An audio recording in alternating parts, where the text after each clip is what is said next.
The great thing about photography is you share your world with people. You share your view of the world. I've always carried a camera on boats. I see reflections. I see the sun and the clouds. What I really can show people is what I see out the window of my tug, what I see just smack dead ahead. And not only just see it, I see it sometimes for hours. When a job doesn't go right, what I see is this piece of a ship. And I'm pushing on it, and I'm pushing on it, and I'm pushing on it, and the lines are fouled, or the engine's broke, or something. But there you have it. I have a real perseverance for stuff I love.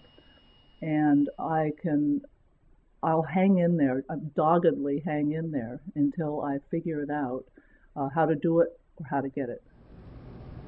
Sailing one day in San Francisco Bay, we were suddenly rocked and were roiling in the wake of a tug.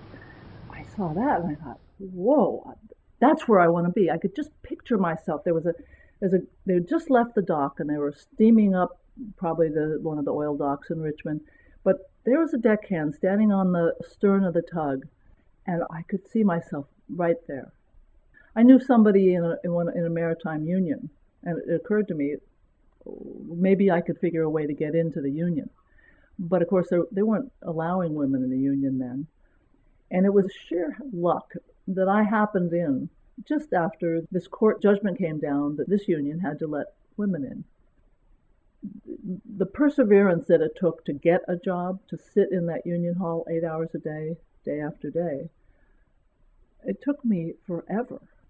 I finally got a dispatch, and I drove down to the dock. I had my coveralls in the trunk, and I put on my boots, my coveralls, and my gloves, and my float. I grabbed my float coat, and I went out to the tug, and the captain, who's 3 decks up from the water, he says, well, this is a surprise.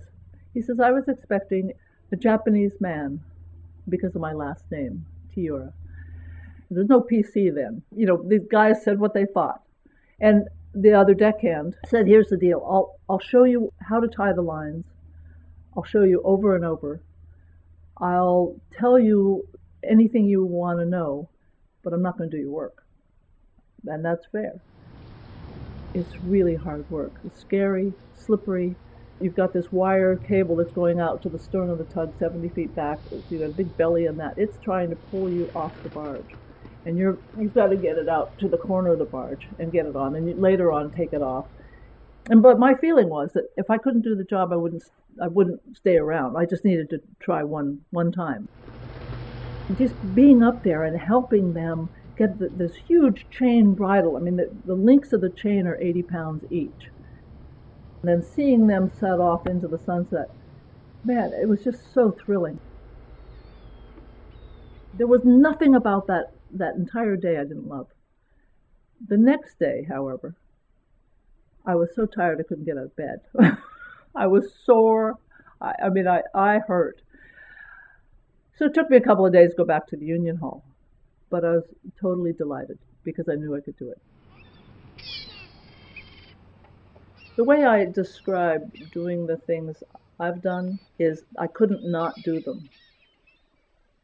And that the double negative is really, I think, important there. Because if you don't do the thing that grabs you, the rest of your life is meaningless.